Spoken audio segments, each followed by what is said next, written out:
Je m'appelle Julien Moreno et j'avais 34 ans lorsque la femme que j'aimais m'a regardé dans les yeux et m'a demandé le silence.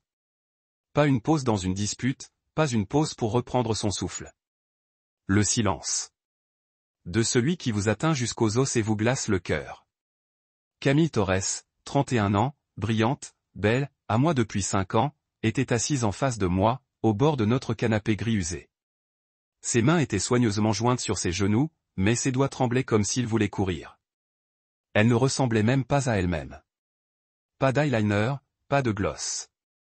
Ses cheveux étaient attachés en un chignon bas qu'elle ne portait jamais. Comme si elle ne voulait pas avoir l'air trop familière. Rien que ça aurait dû me fatiguer. Je venais de rentrer du travail, j'ai enlevé mes chaussures et j'ai commencé à lui parler de la visite du lieu que nous avions prévu pour samedi.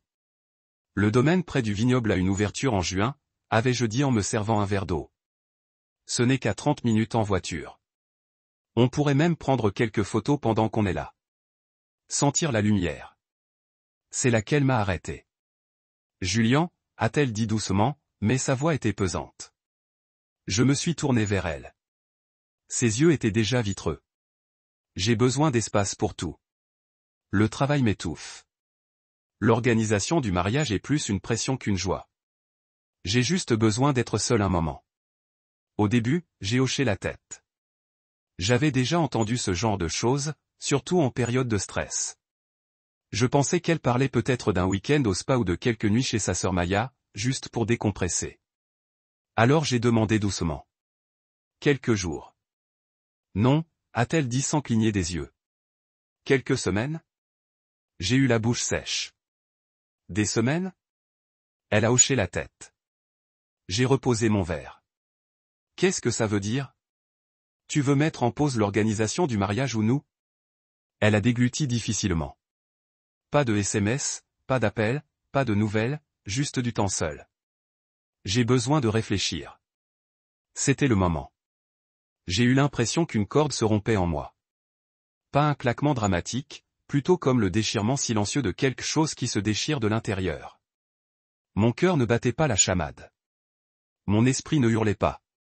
Il se vidait, tout simplement. Je scrutais son visage à la recherche d'un sens.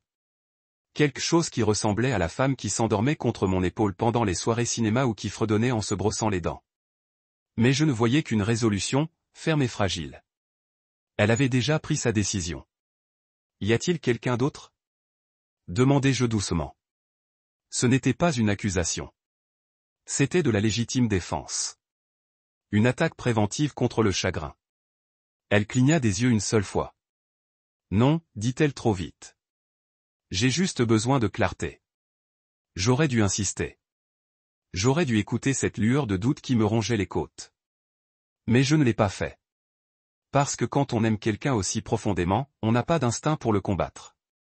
On lui fait confiance. Même quand on nous sert des demi-vérités servies par le silence. J'ai hoché la tête lentement. D'accord. Ai-je dit, faisant comme si ma voix ne craquait pas sous le poids. Je te laisse de l'espace. Elle sourit faiblement, comme si je venais de lui donner la permission de s'enfuir. Merci, Julien. Vraiment? Le lendemain matin, elle était partie. Pas de long au revoir. Juste un mot plié sur la commode. S'il te plaît, ne me contacte pas. Je te recontacterai quand je serai prête. J'ai fixé ce mot pendant 1 heure. Non pas parce qu'il contenait quelque chose de profond, mais parce qu'il avait l'air si propre, si net, comme si elle n'avait eu aucune difficulté à l'écrire, comme si elle n'avait pas lutté avec cette décision. Ça m'a fait plus mal que je ne l'admettais. Je ne l'ai pas appelé, je ne lui ai pas envoyé de SMS. J'ai même coupé ses comptes sur les réseaux sociaux pour ne pas être tenté. Je me suis occupé. Gym, travail, ranger le placard dont elle disait toujours qu'il fallait plus d'étagères. J'ai rempli les silences avec des podcasts qui ne m'intéressaient pas et une musique qui ne me touchait pas. J'ai fait les gestes comme un homme faisant la queue à un arrêt de bus, espérant que quelqu'un revienne le chercher. Mais j'avais un nœud au ventre. Lourd, silencieux, familier au plus haut point. Comme si quelque chose n'était pas simplement en pause, mais en train de s'effacer. Le 7e jour, j'ai ouvert le placard pour accrocher ma veste et j'ai vu son cardigan préféré encore accroché. Le modèle crème avec la manche effilochée qu'elle refusait de jeter. Je me souviens l'avoir tenu un instant, le visage enfoui dedans, avant de réaliser à quel point c'était pathétique. Je l'ai rangé dans un tiroir. Puis j'ai refermé ce tiroir. Puis je me suis assis par terre et je suis resté les yeux fixés dans le vide pendant 1 heure. Le 10e jour a été pire. Je suis passé devant une boutique de mariage en centre-ville et j'ai vu une femme essayer un voile dans la vitrine. L'espace d'1 seconde, j'ai imaginé que c'était Camille. J'ai failli faire un signe de la main avant de réaliser l'absurdité de la situation. J'ai ri tout bas comme une folle. Mais c'est le 12e jour qui a tout changé. J'étais allongé sur le canapé, à faire défiler les pages de mon téléphone sans le vouloir, essayant juste d'endormir l'attente. Mon pouce s'est arrêté en plein milieu de l'essuyage quand je l'ai vu. Une histoire tirée de l'Instagram de Maya. Rien d'évident au début, juste un coucher de soleil sur la plage, 2 verres dans le sable, une légende qui disait « On vit bien, hein ». Puis, sur la diapositive suivante, Camille, les bras autour du cou de quelqu'un, la tête renversée en arrière de rire. Et pas n'importe qui. Bryce, son ex de fac, celui à qui elle disait ne pas avoir parlé depuis des années. Celui à qui je l'avais vu envoyer des messages tard le soir, et qui prétendait juste prendre des nouvelles. Je me suis redressé lentement, tenant mon téléphone comme s'il allait exploser. J'ai tapoté la photo à nouveau pour être sûr de ne pas avoir d'hallucination. C'était là.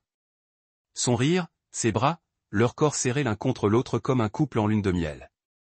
Son moment de solitude était une escapade avec l'homme dont elle avait dit un jour qu'il lui avait brisé le cœur. Je n'ai pas pleuré. Je n'ai pas crié. Je n'ai pas jeté mon téléphone. Je l'ai juste fixé et j'ai senti tout me quitter. L'amour, la patience, la loyauté auxquelles je m'étais accroché comme un idiot gardant une flamme sous la pluie. Elle avait demandé le silence. Alors, je le lui ai donné. Mais cette fois, je n'attendais pas. Cette fois, je planifiais. 12 jours après ce silence insupportable, je pensais bien gérer le silence, peut-être même devenir plus forte. Je me suis convaincu que la discipline était une guérison, que chaque message non lu, chaque pensée non odorante était une preuve que j'avais encore le contrôle. Je n'avais pas tendu la main, pas une seule fois. Même lorsque je fixais son contact pendant 10 minutes d'affilée certains soirs, le pouce au-dessus du clavier, je ne tapais pas un seul mot. Je fermais simplement les yeux et laissais la douleur s'installer sous mes côtes. Mais rien ne prépare à la trahison. Pas la vraie. Celle dont on n'entend pas parler lors d'un dîner de rupture ou d'une dispute à voix haute. Celle qu'on découvre à travers l'histoire de quelqu'un d'autre. Ce matin-là, j'étais en pause déjeuner, assise à l'avant de ma voiture, moteur éteint, sandwich intact, parcourant sans réfléchir les pages de mon téléphone. La lumière du soleil aveuglait le pare-brise, aveuglante et chaude. Et pendant une brève seconde, j'ai cru voir des nouvelles, peut-être un signe qu'elle était prête à parler. Peut-être même une vague citation sur son Instagram à propos de clarté, d'amour ou de n'importe quelle absurdité que les gens publient pour paraître profonds. Au lieu de cela, j'ai vu une histoire de Maya, sa sœur, la plus proche de Camille, sa confidente d'enfance, la demoiselle d'honneur du mariage qui était censée être encore en cours. Je n'aurais pas dû appuyer dessus. Je n'aimais même pas l'énergie de la plupart du temps. Trop critique, trop curieuse, le genre de personne qui vous fixe un peu trop longtemps pour essayer de deviner ce que vous valez. Mais j'ai quand même appuyé sur l'histoire. Juste par curiosité, juste par ennui, juste une gourmande de punition. Apparemment, la première histoire était assez innocente. Un coucher de soleil sur la plage, des traînées violettes et dorées drapant l'eau comme de la soie fondue. Puis 2 boissons et des gobelets en plastique ont trinqué devant un feu de camp. Avec comme légende, 2e nuit, mode vacances. Mon cœur s'est serré. Je me souvenais que Camille avait dit qu'elle avait besoin de prendre du recul. Les vacances, ça incluait tout, non? J'ai tapoté de nouveau, me préparant déjà à pire. Et voilà. Camille, allée, souriante, les bras serrés autour d'un homme que j'avais immédiatement reconnu, même après toutes ces années. Bryce.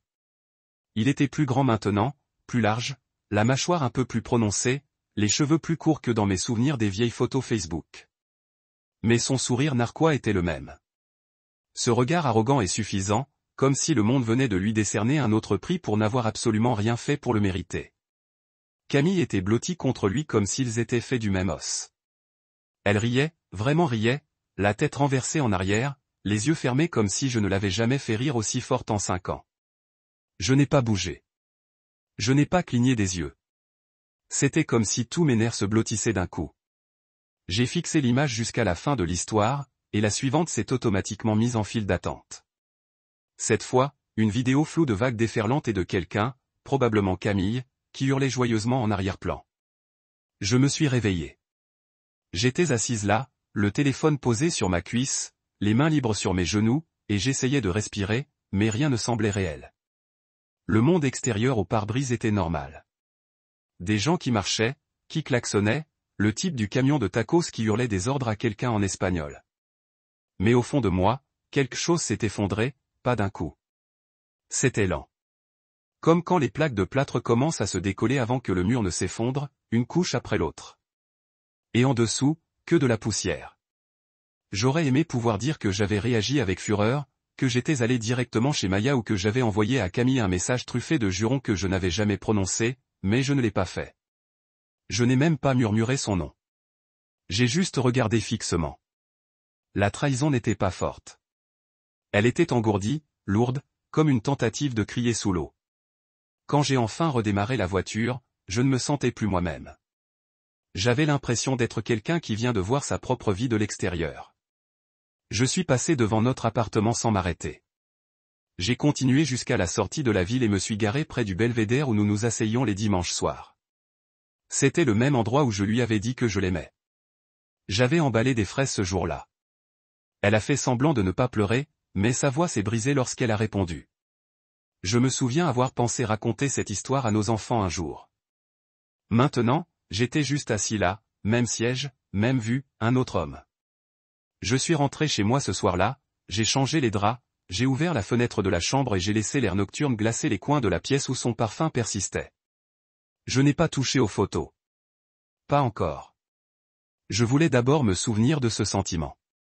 Le moment où la confiance s'est éteinte en silence sur le sol de notre salon. Je voulais que ça fasse mal pour ne pas oublier. Je ne l'ai jamais appelée, jamais envoyé de SMS. Je savais que si je la contactais, elle me raconterait une version élégante de la vérité. Quelque chose à propos de la recherche d'une solution, de la confusion ou de l'arrivée inattendue de Bryce. Non, je ne voulais pas d'excuses arrachées à la panique. Je ne voulais pas d'une confession mise en scène commençant par « Je n'ai jamais voulu te blesser ». Elle le pensait ou elle s'en fichait. Quoi qu'il en soit, je n'allais pas lui offrir le réconfort d'une conclusion qu'elle n'avait pas méritée.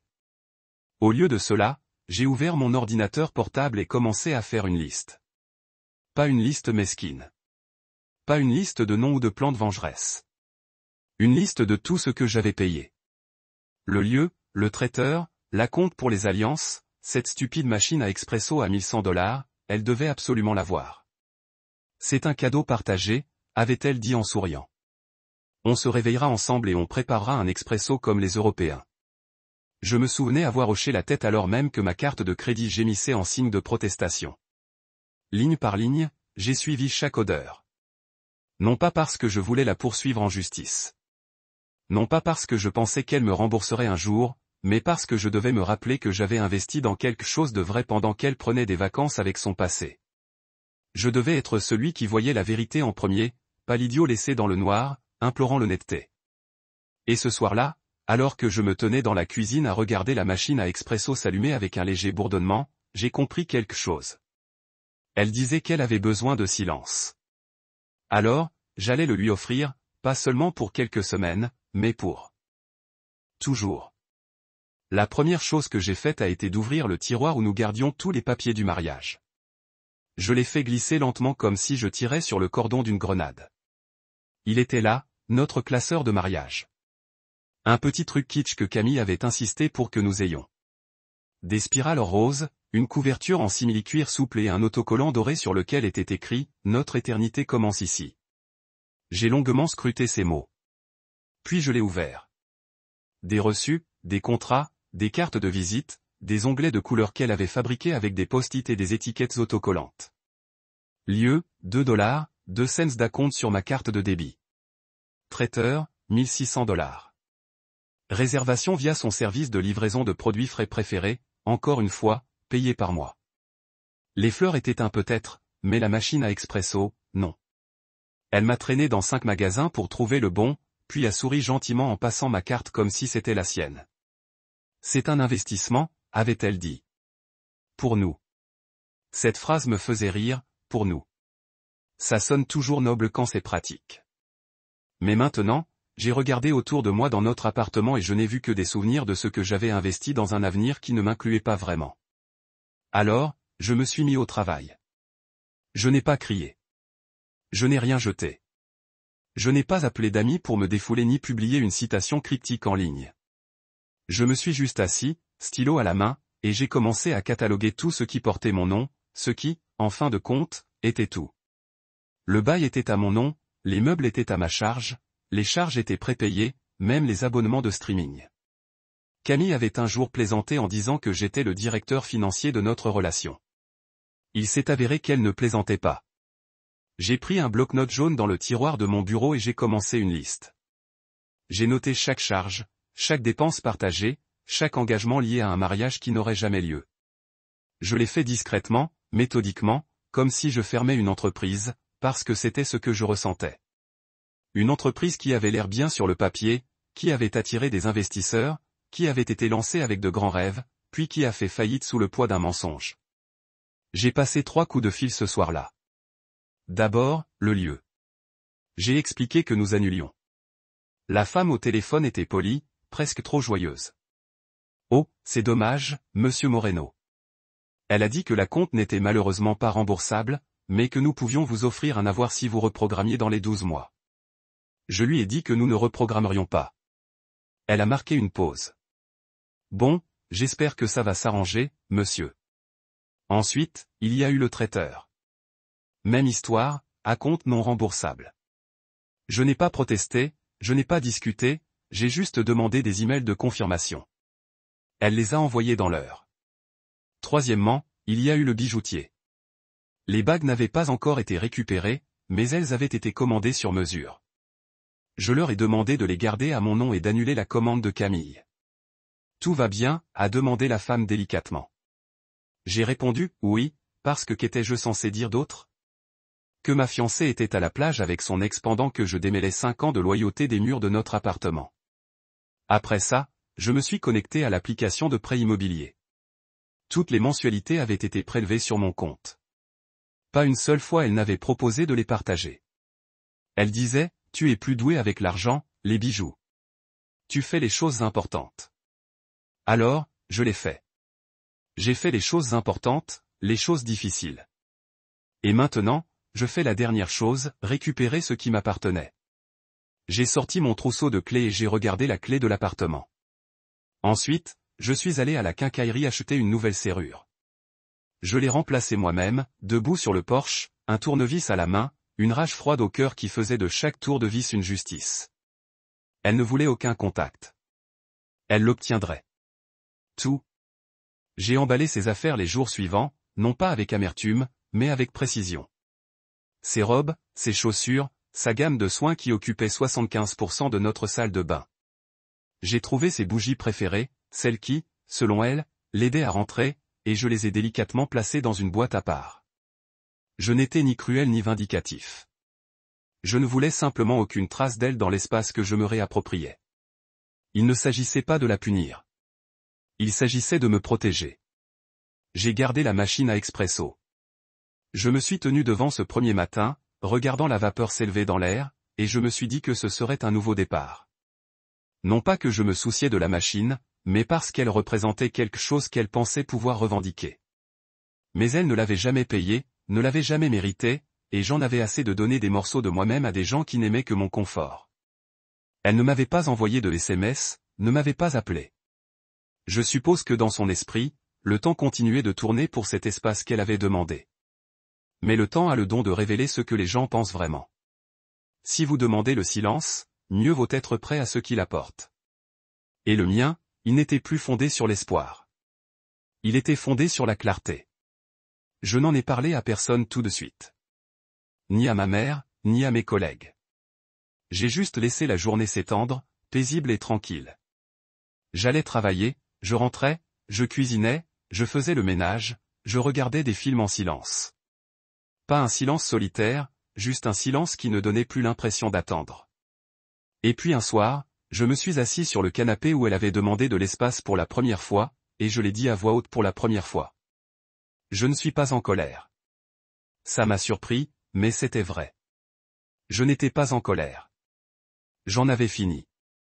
Fini d'essayer de suffire à quelqu'un qui ne me valorisait pas.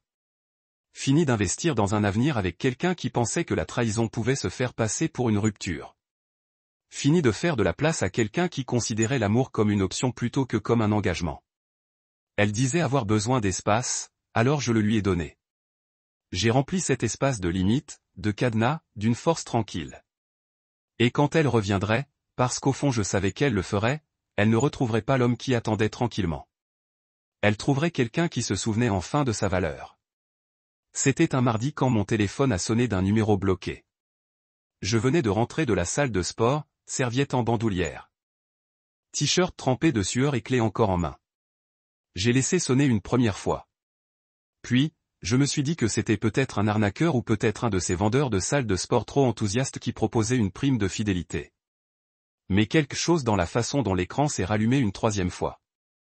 Numéro bloqué, même ton, même hésitation, m'a fait m'arrêter au milieu de la cuisine et décrocher. Juliette, la voix était hésitante, trop familière. Je ne répondis pas tout de suite. Non pas par choc, mais parce que j'avais déjà répété ce moment. Pas les mots, juste le sentiment. Calme, immobile comme du verre brisé et soigneusement balayé. Camille, dis-je en m'essuyant le visage avec la serviette, laissant son nom me sembler étranger. J'ai eu le temps de réfléchir, dit-elle rapidement, comme si les mots lui avaient brûlé la gorge. Et je réalise maintenant que j'étais dépassé. Je n'avais pas les idées claires, Jules. J'ai laissé le stress obscurcir mon jugement. Mais je suis prête à rentrer. Je veux avancer avec nous, avec le mariage. Je parcourus l'appartement du regard. Des murs fraîchement peints. Une nouvelle bibliothèque dans un coin. Un canapé différent sur lequel elle ne s'était jamais assise. La machine à expresso me regardait depuis le comptoir de la cuisine. Mon appartement. Mon espace. Ma paix. Je laissais une pause s'installer entre nous. Sans dramatiser, mais parce que je voulais qu'elle reste assise dans le silence qu'elle avait autrefois exigé. Laisse-la ressentir le poids de l'autre côté. Camille, dis-je d'un ton neutre. Pendant que tu étais en vacances avec ton ex, j'ai annulé le mariage. Il y eut une inspiration brusque, puis un silence, comme si même le lien entre nous s'était figé. Quoi, demanda-t-elle d'une voix aiguë, forcée d'incrédulité. Tu as annulé. Je n'ai pas élevé la voix. Je n'ai pas hésité. Le lieu, le traiteur, les alliances, tout. C'est fait. Mais on s'est mis d'accord pour une pause, lança-t-elle. Le masque calme tomba, remplacé par le ton tranchant dont je me souvenais trop bien. Le ton qu'elle utilisait quand les choses ne se passaient pas comme elle le souhaitait. Non, corrigeai-je. Tu as demandé le silence. Pas de SMS, pas d'appel. Tu as été très clair. Tu ne voulais pas de moi. Tu voulais du temps. Tu voulais de l'espace. Je n'ai pas dit rompre. Elle a insisté. Tu déformes les choses. C'était censé être temporaire, Julien. Et pourtant, dis-je en m'approchant de la fenêtre, tirant le rideau pour regarder les lampadaires vaciller. Tu n'étais pas vraiment seul pendant tout ce temps, si? La plage, les boissons, Bryce, le silence. J'attendais le mensonge, le déni, le bégaiement. Mais je n'entendais que ta respiration. Une respiration serrée, superficielle, paniquée. Ce n'était pas ce qu'elle semblait être, dit-elle finalement. Il est arrivé. Maya l'a invité. Je n'avais rien prévu. Tu étais dans ses bras, Camille, riant comme si tu avais 18 ans de plus. Si ça marche comme une trahison et te serre la taille comme une trahison, c'est probablement le cas. J'ai fait une erreur. Elle murmura, désespérée. S'il te plaît, Julien, parlons-en en personne. S'il te plaît. Je secouai la tête. Non pas qu'elle le voie. Tu m'as dit de ne pas te contacter, et je ne l'ai pas fait. Je respectais ça. Maintenant, je te demande la même chose. Je suis passé à autre chose. Tu ne penses pas ça, dit-elle d'une voix brisée. Je te connais, Jules. On ne gâche pas 5 ans. J'ai expiré lentement, mes yeux se posant sur l'écrin à bagues sur la cheminée. Je ne l'ai pas jeté. Tu l'as fait quand tu as choisi la nostalgie plutôt que l'engagement. Quand tu as choisi Bryce plutôt que l'honnêteté, sa voix s'est faite suppliante. S'il te plaît, laisse-moi juste rentrer. On parlera. On réparera ça. Je te donnerai tout ce dont tu as besoin. Je te le jure. J'ai regardé à nouveau la machine à expresso et j'ai souri. Tu peux m'envoyer un SMS quand tu voudras récupérer tes affaires. Samedi, peut-être.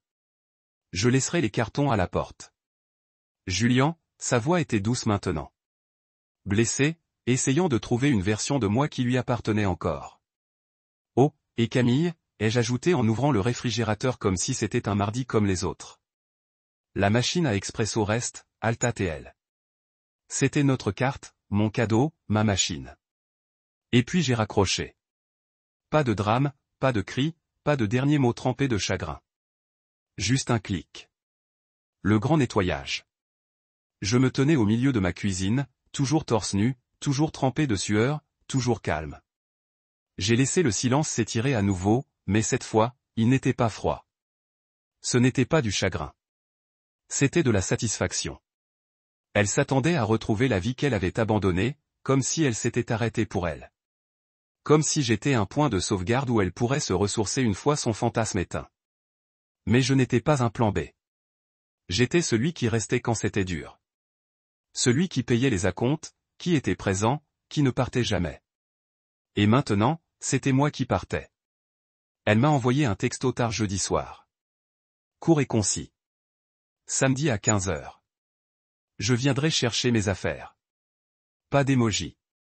Pas de bavardage gênant. Juste cette phrase plate sous son nom, comme si c'était du travail maintenant. Comme si 5 ans d'amour et 2 ans de fiançailles pouvaient être programmés et exécutés comme un retour Amazon oublié. J'ai fixé le message quelques secondes avant de verrouiller mon téléphone. Inutile de répondre. Oui, disait l'essentiel. Je n'allais pas continuer à ouvrir des portes qu'elle avait déjà franchies et claquées derrière elle. Alors j'ai réglé mon réveil pour samedi matin. Et à midi, j'avais tout emballé et empilé près de la porte.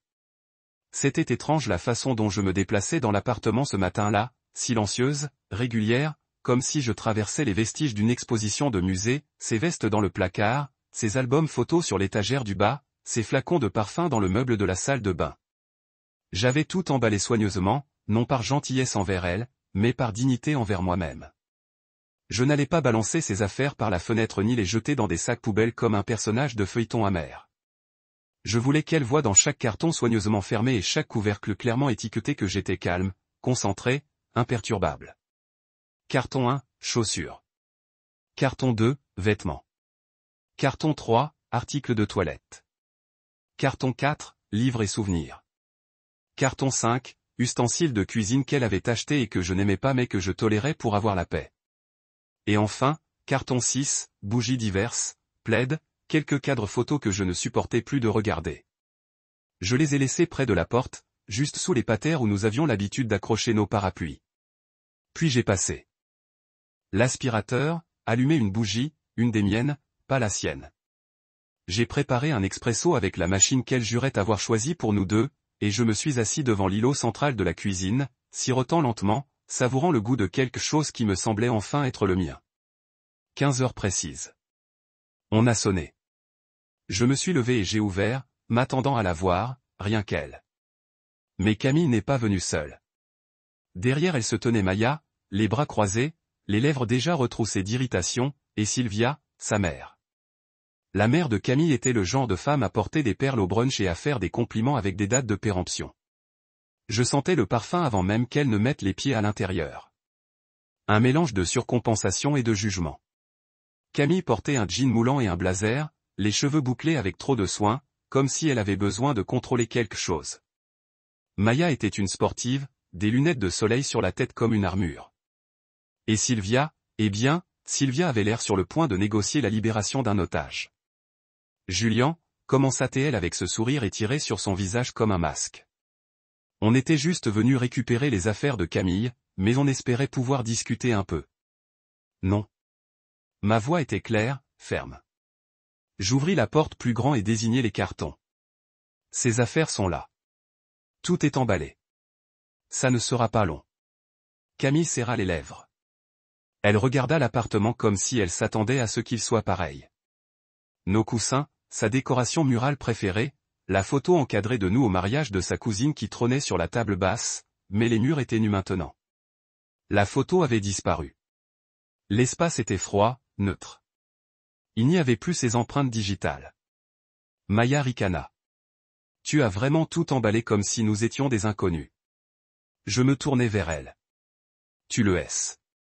Sylvia s'avança, les mains jointes comme si elle s'apprêtait à diriger un cercle de prière. Julian, mon chéri, je sais que les choses ont été compliquées, mais ne penses-tu pas que ça vaut la peine d'en parler? 5 ans, c'est long à gâcher. J'ai croisé les bras. Camille a tout gâché en embarquant dans l'avion avec Bryce. Je fais juste le ménage. Camille semblait vouloir parler, mais tout ce qui en est sorti était un murmure faible et amer. Je ne m'attendais pas à ce que tu sois aussi froid.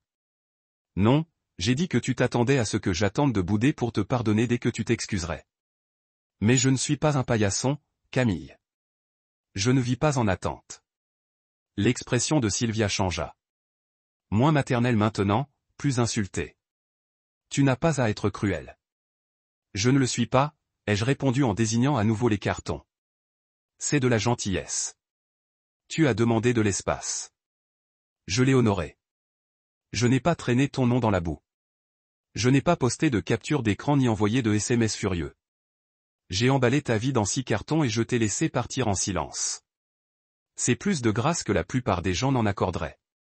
Camille entra et prit une des boîtes à briquets. Ses mains tremblaient légèrement, et elle essaya de le cacher en remettant ses cheveux derrière son oreille. On aurait pu parler. On l'a fait, dis-je, avant ton départ. Et tu as choisi le silence. Elle regarda la machine à expresso sur le comptoir. Ça reste? Je souris. Si. Maya leva les yeux au ciel. Elle a choisi ça. J'ai payé. Camille prit une inspiration. C'est mesquin. Non, dis-je. Être mesquin, c'est mentir en disant avoir besoin d'espace alors qu'en réalité, on voulait des vacances avec son ex. Sylvia toucha l'épaule de Camille. Allons prendre tes affaires, chérie. C'était clairement une erreur. Le regard de Camille se posa sur le mien, quelque chose derrière lui s'adoucit un instant. Des regrets? Peut-être, mais trop tard. Elles sortirent les boîtes une par une. Maya ne dit plus un mot. Sylvia marmonna quelque chose sur le fait que les hommes ne grandissent jamais vraiment. Et Camille ne croisa plus le regard. Une fois la dernière boîte partie, elle s'attarda à la porte une seconde. Juste un battement de cœur de trop. Je croyais que c'était pour toujours, dit-elle. Je la regardai, calme et posée. Moi aussi. Mais l'éternité ne s'accompagne pas d'un billet aller-retour pour les bras de quelqu'un d'autre. Et je refermai la porte derrière elle. Je savais qu'elle ne partirait pas sans bruit. Pas Camille. Au moment où ses yeux se posèrent sur la machine à expresso pendant ce ramassage tendu, je vis sa mâchoire se crisper, sa bouche se retrousser, entre l'incrédulité et le sentiment d'avoir droit à quelque chose. Elle s'avança vers elle comme si c'était un animal de compagnie qu'elle avait abandonné, comme si je n'avais pas le droit de la laisser brancher, brillantée en marche. Elle s'arrêta juste avant de la toucher, les yeux rivés sur l'acier brossé, les doigts crispés. C'est à moi aussi, dit-elle sèchement, comme si elle attendait cette déclaration depuis le moment où elle avait programmé le ramassage.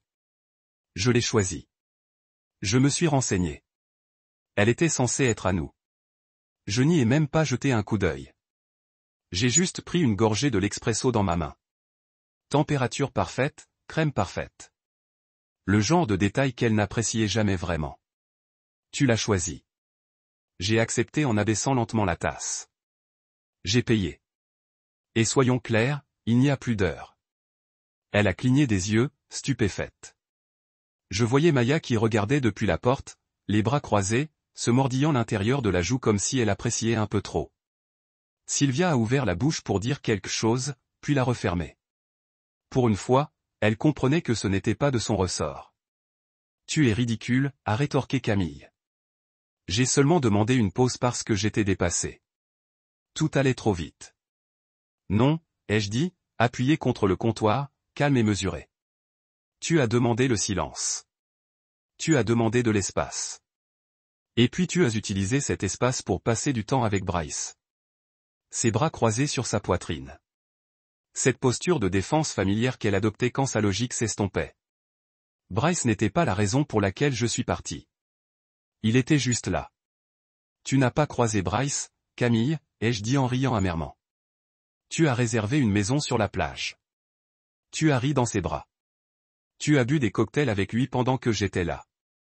Annuler un mariage. Ne le réécris pas. Son expression vacilla une seconde. Juste une seconde. Puis elle s'exclama. Et alors? Tu gardes une machine pour prouver quelque chose? Non, dis-je en la désignant d'un geste. Je garde quelque chose que j'ai payé. Quelque chose que j'ai utilisé plus que toi. Quelque chose que tu voulais comme symbole. J'ai gardé le symbole. Tu peux avoir les souvenirs. Mia ricana. Ce n'est qu'une cafetière. Julian, laisse tomber. Non, Mia, dis-je maintenant, tournant toute mon attention vers elle. Ce n'est pas une question de café. C'est une question de la façon dont les gens se traitent. Camille est partie, a fait ses choix, et maintenant elle veut revenir et reprendre ce qui lui convient. Cette machine, elle représente quelque chose. Je l'ai choisie, payée, entretenue, comme cet appartement, les préparatifs du mariage, tout. Et j'en ai fini avec les décisions partagées qui impliquent une propriété partagée alors que la responsabilité a toujours été la mienne. Camille recula, les lèvres serrées, les larmes menaçant, mais maintenait en place par fierté. Elle n'était pas habituée à cette version de moi. Celui qui n'a pas backpedal ou n'offrait pas la grâce lorsqu'elle a allumé les waterworks. J'avais passé 5 ans à être la force apaisante à chaque désaccord. Le fixateur, le patient. Mais cet homme a quitté la journée. Elle est montée à bord d'un avion avec quelqu'un qui n'avait aucune participation dans notre avenir. Vous agissez froid, Julian, dit-elle, plus calme maintenant, porté sur les bords. Qu'est-il arrivé à l'homme que j'aime? Je l'ai regardé un long moment. Je ne voulais pas répondre avec colère. Je ne voulais même pas la blesser, mais j'avais besoin d'elle pour savoir. Il est toujours là, dis-je.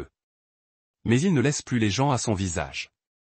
Il ne construit pas de rêves sur des mots qui disparaissent la seconde que quelqu'un d'autre vous sourit à partir d'un tabouret de bar. Cet homme a grandi, et vous l'avez dépassé dès que vous avez décidé que je n'étais pas suffisant. Son visage s'effondrait légèrement, une fissure au milieu de son sang-froid. Et puis elle a fait la seule chose que j'espérais qu'elle ne ferait pas. Elle tendit la main dans sa poche et sortit le ring. La bague de ma grand-mère. Une bande d'or vintage avec un centre de saphir et des accents de diamant. Elle le tenait entre ses doigts comme si c'était juste un bijou. Ceci, dit-elle, sa voix plate, presque engourdie. Tu veux ça aussi? Je me suis avancé et j'ai tendu ma main. Ce n'était jamais le vôtre à garder. Elle l'a regardé un instant de plus, puis m'a jeté dessus. Je l'ai littéralement jeté. Le son qu'il a fait quand il a frappé ma paume était petit mais perçant. Je l'ai attrapé instinctivement, l'embrayant étroitement dans mon poing. Non pas parce que je le voulais, mais parce qu'il n'était jamais censé être jeté. La pièce était silencieuse après cela. Maya détourna les yeux. Sylvia s'est déplacée inconfortablement. Et Camille, eh bien, Camille se tenait là, soudainement, incertaine d'elle-même pour la première fois lors de toute la visite. J'ai ouvert mon poing et j'ai baissé les yeux sur le ring. Le saphir scintillait toujours. L'or brillait encore, mais il était plus lourd maintenant. Pas seulement le métal, ce qui signifie une douleur de l'histoire. Je vais garder ça aussi, dis-je, le glissant dans ma poche. Mais pas parce que je veux me souvenir de toi. Je veux me souvenir de la leçon.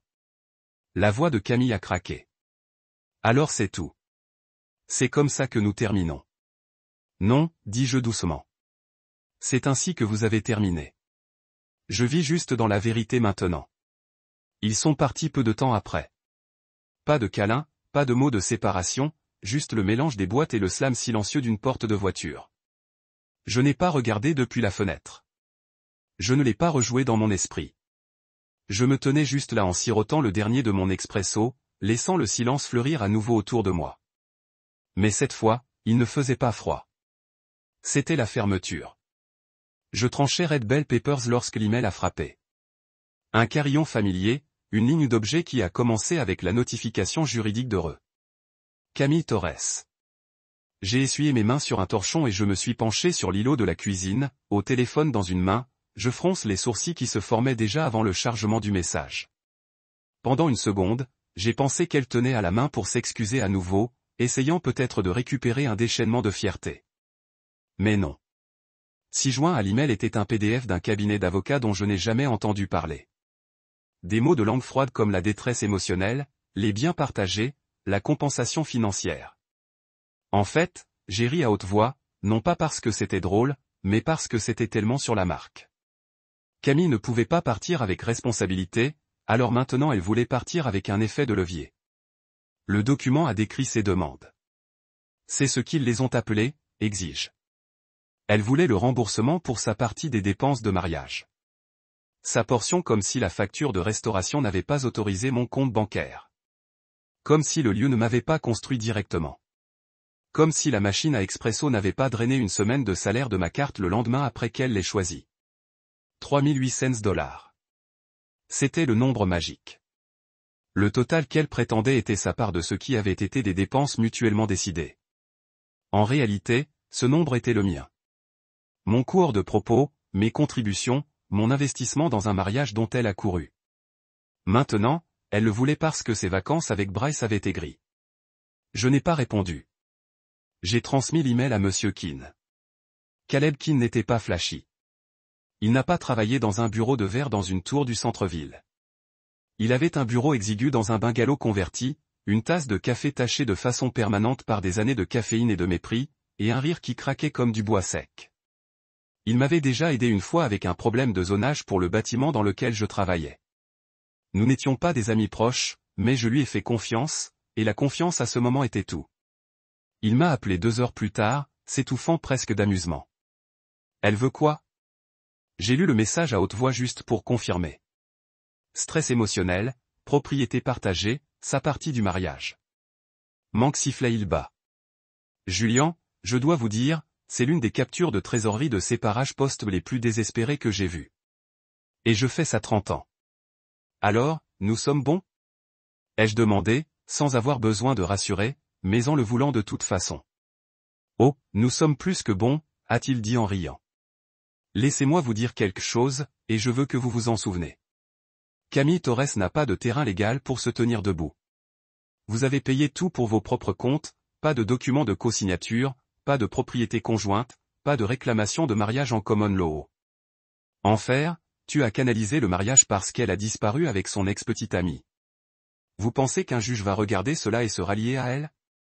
Je me sentais presque coupable de la satisfaction à l'entendre. Presque. J'enverrai une réponse, a-t-il poursuivi. Ton officiel, puce, reçu attaché. Nous n'allons pas traîner ça. Nous allons y mettre fin rapidement et je vais profiter de chaque minute. J'ai raccroché en sentant quelque chose que je n'avais pas ressenti depuis longtemps. Léger comme je ne réagissais plus aux dégâts. Je défendais ma propre valeur. Camille pouvait jeter des crises de colère enveloppées dans des lettres juridiques, mais j'avais des faits, des délais et un avocat qui savait démonter un non-sens avec un sourire. Son avocat ou celui qu'elle a convaincu d'écrire cet email a obtenu la réponse de Keane à midi le lendemain. M'a créché pour la transparence. C'était un chef-d'œuvre. Sharp, calme, final. Il a souligné dans l'ordre méticuleux de chaque élément qu'elle revendiquait et comment rien de tout cela ne détenait un poids légal. Il a même ajouté une phrase qui m'a donné envie de l'encadrer. Si Madame Torres continue de poursuivre une indemnisation non fondée pour les dépenses entièrement payées par Monsieur Moreno, nous nous réservons le droit de déposer une plainte pour préjudice et harcèlement. Cela a fermé les choses rapidement. Camille n'a jamais répondu, pas directement, mais le mot voyage. Une semaine plus tard, Marcy, un ami commun avec une poussée pour les ragots, m'a envoyé un texto. Je viens d'entendre Camille s'est arrêtée dur. Tu es bien? J'ai répondu avec un simple coup de pouce. C'était tout ce qui devait être dit. Mais la paix ne s'est pas arrêtée là. Parce que lorsque le silence grandissait, les histoires aussi. Marcy m'a dit que Bryce avait déjà quitté Camille. Pas doucement non plus. Quand elle a essayé de rester chez lui après les vacances, il a ri. Je lui ai dit que la plage était une aventure, pas un avenir. Elle a essayé de s'appuyer sur Maya, mais ils se sont mal battus. Quelque chose sur l'argent, les limites. Camille en supposant trop. Maya l'a expulsé en quelques jours. Maintenant, Camille était de retour avec ses parents. Sylvia aurait été furieuse de l'embarras que Camille avait causé. Je ne me réchauffais pas à haute voix, mais je mentirais si je disais que la gravité travaillait enfin en ma faveur. La pression que je trouvais depuis des années, essayant d'être suffisant, essayant de tout tenir ensemble pendant que Camille se déplaçait comme un cerf-volant dans le vent, se levait enfin. Et elle apprenait ce que ça faisait quand personne n'est venu en courant pour réparer son gâchis. J'ai obtenu une note manuscrite quelques jours plus tard. Aucune adresse de retour, juste mon nom. C'était court. Je ne pensais pas que tu me combattrais. Je suppose que je ne t'ai jamais vraiment connu. J'espère qu'un jour je vous manque assez pour comprendre pourquoi j'ai fait ce que j'ai fait. Vous voyez, je l'ai plié une fois et je l'ai jeté dans le tiroir sous l'évier. Je n'avais pas besoin de le brûler. Je n'avais pas besoin de le publier en ligne ou de le déchiqueter pour la fermeture. Le simple fait de savoir qu'il existait, qu'elle savait que je ne me retournerais plus, c'était suffisant. Je me suis versé une tasse de la machine à expresso cet après-midi-là, à la vapeur se recroquevillant dans la lumière du soleil comme la paix. Je me tenais dans la cuisine, en regardant autour de l'appartement que j'avais reconstruit, de la pièce par pièce, de l'espace par espace. Camille pouvait déposer ce qu'elle voulait. Elle pouvait réécrire l'histoire, mais elle l'a améliorée mieux. Mais moi, j'avais fini de jouer le rôle de l'homme qu'elle s'attendait à nettoyer après ses choix. Maintenant, je protégeais ce que j'avais gagné, et cela a fait toute la différence. Je ne suis pas allé à la recherche de mise à jour sur la vie de Camille après que les bêtises légales se soient estompées. Je n'avais aucun intérêt à son calendrier, pas envie de vengeance, pas de cachet à travers ses sociaux sous un compte fantôme. Mais les gens parlent, surtout des amis communs qui n'ont jamais choisi à haute voix, mais connaissaient la vérité au fond. C'est ainsi que le nom de Marcy est apparu sur mon téléphone un vendredi après-midi, juste au moment où je terminais le travail. Une note vocale, pas un texte. Julien, a-t-elle dit avec cette urgence à moitié vertigineuse qui a toujours précédé quelque chose de désordonné. Vous n'avez pas entendu cela de moi, mais Bryce a jeté Camille comme un cœur comme elle lui a dit qu'elle pouvait s'écraser avec lui et lui a ensuite fantôme 3 jours. Elle a essayé de rester plus longtemps et il lui a dit qu'elle n'était pas construite pour la vraie version de lui. Froid, non. J'ai réussi à rejouer 2 fois. Non pas parce que je voulais rire, mais parce que j'avais besoin de l'entendre pour le croire. Je me suis penché en arrière sur ma chaise, j'ai fermé les yeux et j'ai laissé l'absurdité de moi se laver. Cet homme, son prince de nostalgie, celui où elle est montée à bord d'un vol pendant que je faisais un mariage, l'avait utilisé comme un souvenir de vacances, le genre que vous pensez que vous chérirez pour toujours, mais jeté dans une boîte au moment où vous rentrez chez vous et réalisez qu'il ne correspond pas à votre vraie vie. Bryce ne voulait pas de responsabilité. Il voulait une distraction. Et Camille, elle avait rempli son objectif. Marcy n'était pas terminée. Une deuxième note vocale est passée avant de pouvoir répondre. Elle a emménagé avec Maya pendant une semaine et ils ont explosé. Camille s'attendait à ce qu'elle puisse payer les factures, agir comme son thérapeute, nettoyer les pièces. Maya a dit que c'était comme avoir un raton laveur ivre dans la maison. Toujours fouillé, jamais reconnaissant. Ils se sont battus mal. Maya l'a expulsé. Je me suis assis là étourdi, non pas parce que j'étais surpris que le monde de Camille s'effondre, mais à cause de la façon dont tout cela semblait se produire. Il n'y avait pas de message Instagram dramatique, pas de longue légende sur la croissance et la réflexion, juste le silence et les conséquences. Marcy a ajouté une cerise finale sur le dessus. Quelques heures plus tard, elle est de retour avec ses parents maintenant. Sylvia est en train de fumer. Apparemment, sa maman blâme tout le gâchis sur l'influence sociale et les modèles de rôle masculins pauvres. Classique. Camille n'a pas de voiture, pas de travail, pas d'appartement. Elle postule dans des endroits maintenant, des cafés, des boutiques. Vous savez, le genre de travail auquel elle a l'habitude de rouler les yeux. Je n'ai pas répondu tout de suite. Je n'en avais pas besoin. Je viens de lire le message 2 fois, puis j'ai retourné mon téléphone face vers le bas et j'ai regardé le plafond de mon appartement. Mon appartement.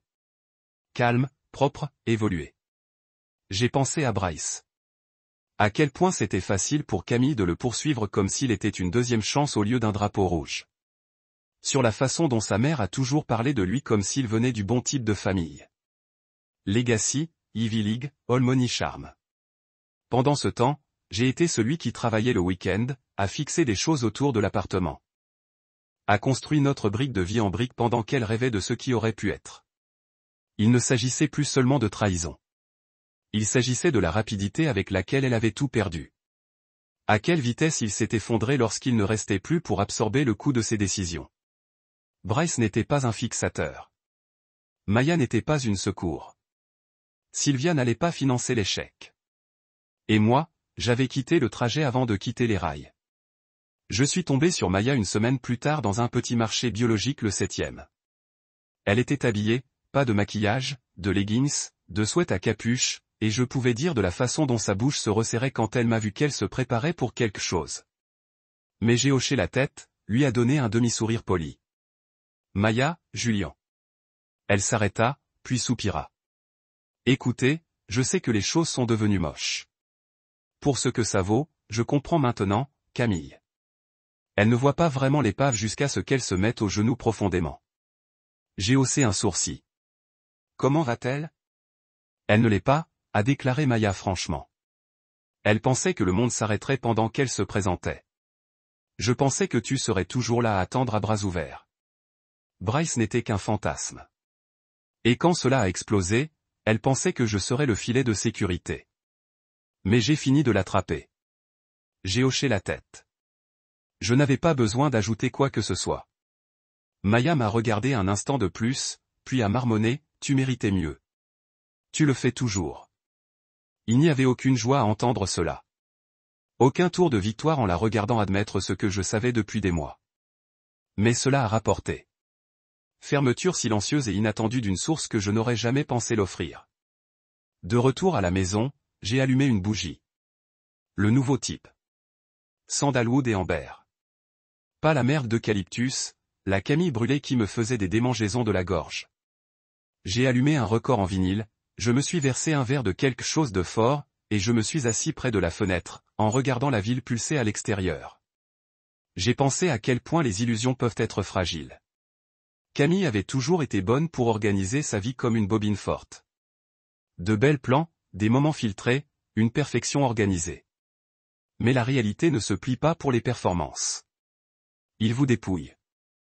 Et quand les filtres tombent, il ne reste plus de qui vous êtes vraiment. Elle parie sur la fantaisie, sur la nostalgie, sur le confort de la familiarité enveloppée d'une impulsion téméraire. Et elle a mal perdu. Pas parce que j'ai gagné. Ce n'était plus de moi. Il s'agissait de ce qui se passe lorsque quelqu'un construit son identité sur le charme et les attentes au lieu de la cohérence et de la vérité. Bryce n'était pas un partenaire. Il était un détour, un crash retardé. Et lorsque l'épave s'est installée, elle n'avait rien d'autre que des souvenirs en boîte, des ponts brûlés et une demande d'emploi dans un café qu'elle avait l'habitude de se moquer de Yelp. Je n'ai pas souri, mais j'ai respiré un peu plus profondément. Pas par cruauté, mais parce que pour une fois, elle était enfin confrontée au coup de tout ce qu'elle pensait devoir. Et j'étais libre. Les mois qui ont suivi le départ de Camille n'étaient pas aussi dramatiques que je m'y attendais. Il n'y avait pas de confrontation en colère, pas de grands gestes de réconciliation. Il n'y avait pas d'appel téléphonique d'elle au milieu de la nuit, pas de pannes émotionnelles dans le parking à l'extérieur de mon immeuble en mendiant le pardon. J'avais attendu cela, pour une affichage désespéré et désordonné qui me ferait sentir que j'avais à nouveau du pouvoir. Mais ça n'est jamais venu. Au lieu de cela, le silence. Et je l'ai embrassé, apprenant à vivre à l'intérieur comme si c'était le silence le plus confortable que j'ai jamais connu. Je n'avais pas réalisé à quel point Camille avait occupé de l'espace.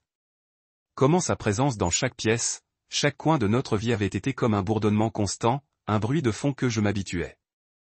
Sans elle, l'appartement était trop grand au début. Il y avait trop de place entre le canapé et la télé, trop d'étagères vides dans la cuisine, trop de silence dans le lit que je partageais avec elle. Mais ce silence, après tout ce qui s'est passé, était un cadeau. Je ne m'y noyais pas. Je ne suffose pas. J'étais enfin libre de respirer d'une manière que je n'avais pas depuis des années. J'ai recommencé au gymnase, pas seulement pour l'entraînement, mais pour les gens. Je me suis retrouvé à parler à des étrangers, à rire des petites blagues, à absorber l'énergie de faire partie de quelque chose, même si c'était juste une courte conversation en attendant un ensemble de poids. J'ai fait de nouvelles routines. Les promenades matinales avant le travail, un rituel de café en fin de soirée au corner café. J'ai même commencé à préparer des repas que j'aimais à nouveau, des plats qui étaient juste pour moi, pas ceux que Camille avait choisis avec ses propres ingrédients spéciaux. Elle n'avait jamais aimé les plats salés simples que je préférais, les soupes, les viandes grillées, les repas sans tracas qui m'ont rempli sans exiger que je passe des heures dans la cuisine. Et puis il y avait l'appartement. Je faisais attention à ça, pas d'une manière précipitée et frénétique, mais lentement, méthodiquement, en laissant chaque morceau évoluer avec moi. J'ai repeint le salon, des tons plus sombres et plus chauds qui me ressemblaient plus. J'ai remplacé les coussins du canapé, et changé les étagères encombrées contre un décor minimaliste qui a apporté un sentiment de paix à chaque pièce. Même les plantes sur les rebords de fenêtres avaient changé. Au lieu de son lierre traîné qui semblait toujours être une vigne étouffante, j'avais maintenant des plantes succulentes. Petits, résilients, faciles à prendre en charge. Les changements n'étaient pas drastiques. Ils n'avaient pas besoin de l'être. Mais chaque petit détail de cet appartement a raconté une histoire d'espace de récupération. Je ne vivais plus dans l'ombre des rêves de quelqu'un d'autre. Mon monde était à moi à nouveau. Le travail était aussi plus fluide. J'étais dans une ornière depuis un certain temps avant le départ de Camille. J'ai l'impression d'être coincé dans une boucle sans fin de réunions et de délais. Mais maintenant, je me suis retrouvé à prendre des décisions audacieuses, en prenant les devants sur des projets que j'ai utilisés pour me retirer. J'ai parlé plus, j'ai proposé des idées sans s'excuser pour eux. Ce n'était pas seulement la liberté de la présence de Camille qui m'a fait me sentir différent. C'était l'absence de la partie de moi qui s'était retenue pendant des années. La partie qui s'était convaincue que le fait d'être silencieux, invisible, était plus sûr. Un samedi après-midi, environ 3 mois après le départ de Camille, je me suis retrouvé debout devant un magasin de peinture, regardant les échantillons pour un nouveau projet que j'avais planifié. Je me tenais là moi-même, quelque chose que je n'aurais pas fait il y a 6 mois. À l'époque, je l'aurais invité à aider à choisir la couleur ou peut-être attendu que je puisse la convaincre de venir avec moi. Mais maintenant, je me tenais là seul, confiant dans mes propres choix, me faisant confiance pour choisir la bonne teinte, le bon ton. Il y avait une liberté là-dedans, une petite liberté quotidienne qui ressemblait à une grande victoire. Je n'ai pas contacté Camille. Elle ne m'a pas contacté. Je n'étais plus en colère contre elle. Je n'étais même pas triste. J'allais bien, plus que bien. J'allais mieux. Je vivais enfin une vie que je pouvais posséder. Non pas parce que je devais me battre pour ça, mais parce que c'était le mien et que je l'avais repris. Chaque centimètre. Je ne savais pas ce que Camille faisait. Je ne me souciais pas de demander. Mais Marcy, toujours la source des potins de la ville, m'avait rempli 1 ou 2 fois. Elle m'a dit que Camille allait mieux maintenant. Elle travaillait dans un café du centre-ville, ce que je n'aurais pas pu la imaginer faire en 1 million d'années. Camille avait toujours été trop fière, trop pleine d'attentes sur ce qu'elle méritait. Mais la vie a une façon de niveler les gens quand ils s'attendent au moins. Elle est de retour avec sa maman. Marcy m'a dit un jour pour le café. Si habituée toujours. Tu sais comment elle est. N'apprécie jamais vraiment ce qu'elle a jusqu'à ce qu'il soit parti. J'ai hoché la tête, pas par pitié, mais par compréhension. Je n'étais pas son thérapeute et je n'étais pas son sauveur. Et je n'avais pas besoin d'être le seul à lui dire à quel point elle avait bousculé. Le silence entre nous était suffisant. J'avais continué. J'avais appris ce que j'avais besoin d'apprendre et je ne retournais pas. Pas pour elle. Pas à l'ancienne version de moi qui aurait fait quoi que ce soit pour maintenir la paix. Il ne fallut pas longtemps avant de me retrouver dans différentes rues de la ville. J'ai pris différents itinéraires, évité les endroits que je lui rendais visite. Je ne coulais pas de souvenirs. Je les laissais simplement prendre du retard comme du sable à travers mes doigts. La ville était toujours la nôtre, mais ce n'était plus la sienne. C'était à moi. Et chaque pas que j'ai franchi l'a rendu plus réel.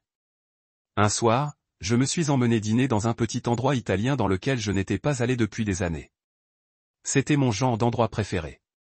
Dégagablement éclairé, confortable, où le serveur connaissait votre nom sans avoir besoin de demander. Je n'avais besoin de personne d'autre avec moi. Je n'avais pas besoin d'un rendez-vous. J'étais bien avec ma propre entreprise.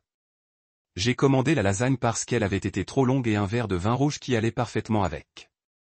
Je me suis assis là pendant plus d'1 heure, savourant chaque bouchée, laissant le monde se déplacer autour de moi pendant que je restais immobile. À ce moment-là, j'ai réalisé quelque chose d'important. Je ne guéris plus. Je vivais. Je ne survivais pas à mon passé. Je prospérais dans mon présent. Et pour la première fois depuis longtemps, j'ai réalisé que c'était suffisant. Au moment où le chèque est venu, j'étais plein, content et en paix. Pas seulement avec le repas, mais avec la vie que j'avais construite après que tout s'était effondré.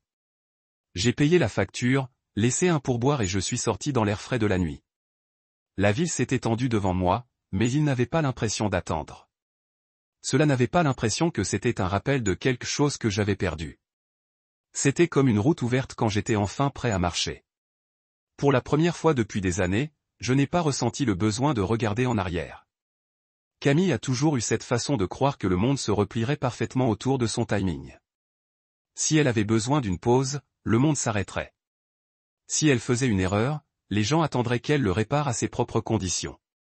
Et si elle s'éloignait, la porte resterait en quelque sorte déverrouillée au cas où elle déciderait de revenir.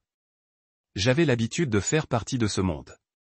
La salle d'attente sur laquelle elle comptait, l'endroit sur où les excuses étaient doucement rembourrées de pardon. Mais ce à quoi elle ne s'attendait pas, ce qu'elle n'avait jamais prévu, c'est que je pourrais arrêter d'attendre, que je pourrais apprendre à fermer la porte derrière elle, pas avec cruauté, mais avec certitude. Il est devenu plus clair avec chaque jour qui passe que Camille n'a pas fait d'erreur. Elle a fait un pari égoïste calculé, impulsif et égoïste. Elle croyait que s'éloigner accorderait son point de vue. Et si ce n'était pas le cas, eh bien, elle reviendrait. Je serais toujours là où elle m'a quitté. Parce que dans son esprit, j'étais toujours stable, toujours sûr, prévisible. Julien, l'homme qui couvrirait le loyer, les frais de mariage, le travail émotionnel, l'homme qui remplirait le silence pendant qu'elle comprenait quel genre de vie elle voulait. Mais le fait de placer un pari, c'est que vous devez être prêt à perdre. Et Camille, elle a perdu grand. Quand elle est sortie, elle n'a pas simplement laissé une relation. Elle a laissé un homme qui avait passé des années à investir dans son avenir, encore plus que le sien. Et cet homme, pour une fois, s'est arrêté, cessé de sacrifier, a cessé de compromettre, a cessé de donner aux gens plus de place qu'ils ne lui ont donné. Je ne l'ai pas annoncé avec des feux d'artifice. Je n'ai pas pris d'assaut sur ses réseaux sociaux avec une déclaration d'indépendance dramatique. J'ai juste arrêté d'être le rabais. Il ne s'agissait pas de vengeance. Il ne s'agissait pas de la faire se sentir petite ou de traîner publiquement son nom. Il s'agissait de récupérer l'espace. Pas seulement l'espace physique qu'elle occupait, mais l'immobilier mental que je lui avais permis de construire des condos d'en rentrer. J'ai arrêté de me justifier ses comportements. A arrêté de réécrire le récit pour qu'elle sortait plus douce. Ce n'était pas une faiblesse temporaire qui a fait son plan de cette planche avec Bryce. C'était le choix. C'était de la clarté de sa part. Et maintenant, la clarté était la mienne. Elle avait testé les eaux, les avait trouvées plus froides qu'elle ne se souvient et avait essayé de revenir à la chaleur. Mais la chaleur avait bougé. Je l'avais déménagée dans un endroit qu'elle ne pouvait plus atteindre. Un endroit où ma paix ne dépendait plus de son retour. La dernière fois que je l'ai vue a été brève, il y a des mois maintenant. Je sortais d'une librairie, un sac à la main, un nouveau roman niché à l'intérieur, et elle se tenait près du passage pour piétons. Devant un magasin de smoothies, son téléphone à l'oreille. Ses cheveux étaient attachés dans un chignon en désordre. Son maquillage autrefois impeccable nulle part à voir. Et elle avait l'air fatiguée, pas physiquement, mais comme quelqu'un qui avait manqué d'histoire pour se raconter. Nos yeux se sont rencontrés pendant une seconde. C'était tout. Pas de mots, pas de pause dramatique, juste un scintillement de reconnaissance et quelque chose derrière ses yeux que je ne pouvais pas tout à fait nommer. Regret, honte, espoir. J'ai hoché la tête une fois, poli. Elle ouvrit la bouche comme si elle pourrait dire quelque chose, mais la lumière a changé et j'ai marché. Je ne me suis pas arrêté. Je n'ai pas regardé en arrière. C'était le jour où je connaissais. Elle a finalement réalisé que je ne me tenais plus. J'étais devenu tout ce qu'elle ne s'attendait pas, stable sans elle, joyeuse sans explication, et entier sans excuse. Elle pensait qu'elle avait cassé quelque chose de permanent. Au lieu de cela, elle a libéré quelque chose qui attendait de se lever. Les gens autour de moi l'ont remarqué aussi. Mes collègues, qui ont seulement vu la version de moi qui vivait dans des feuilles de calcul et du stress, a commencé à me demander où j'ai obtenu mon énergie. Ma maman, qui s'était doucement inquiète de me perdre dans la relation, a maintenant ri plus facilement lors de nos appels. Même mon voisin, une femme plus âgée nommée Ruth qui a marché son caniche chaque matin, avait commenté un jour « Vous avez une lumière différente dans vos yeux ces derniers temps, Julien. doit être la paix. Et il était, la paix, il s'avère, n'arrive pas comme une célébration. Il se faufile lentement. Il se construit à partir de nouvelles habitudes, à partir de matins tranquilles et de cafés bien faits, hors du soir où vous ne vérifiez pas votre téléphone pour voir si quelqu'un se souvient enfin de votre valeur. Mais avec un cadeau que vous avez donné. Mariage, par des mouvements et une maladie et élever 3 enfants sur un seul revenu. Elle ne l'a jamais enlevé. Camille l'a enlevé au moment où les choses se sentaient gênantes. Alors oui, je l'ai gardé. Et un jour, je vais le transmettre à nouveau, mais seulement à quelqu'un qui comprend son poids. J'ai aussi gardé autre chose, ma paix. Et c'est la partie que Camille n'a jamais expliquée. Elle pensait qu'elle pouvait faire une pause, aller revivre un fantasme, puis revenir quand elle était prête. Lorsque le sable entre ses orteils a commencé à se sentir comme un regret, quand Bryce a révélé qu'il n'était qu'un mirage, elle a parié que je serais son endroit doux pour atterrir. Son rythme familier après le chaos. Mais elle ne réalisa pas que le moment où elle s'éloignait, le rythme a changé. J'ai écrit une nouvelle chanson. Elle ne connaissait pas aussi les paroles. Elle pensait que j'attendrais. Mais la vérité est que j'ai attendu trop longtemps avant même de partir. Attendu la cohérence. Attendu le partenariat. A attendu qu'elle se présente sans condition. Et à la fin, tout ce qu'elle a offert était la performance. Camille n'était pas habituée aux conséquences. Elle avait l'habitude d'être pardonnée. Mais cette fois, le pardon s'est enveloppé dans le détachement. Et le détachement, c'était quelque chose qu'elle ne voyait pas venir. Elle a toujours pensé qu'être recherchée était une donnée. Mais maintenant, elle devrait apprendre ce que ça fait de ne pas être nécessaire du tout. J'avais reconstruit ma vie tranquillement sans elle. Et dans cette reconstruction, je n'ai pas laissé de clé de rechange sous le tapis. Je n'ai pas gardé un siège au chaud au cas où. Je ne retenais pas mon souffle à chaque fois que mon téléphone s'est allumé parce qu'elle a fait son pari et elle a perdu.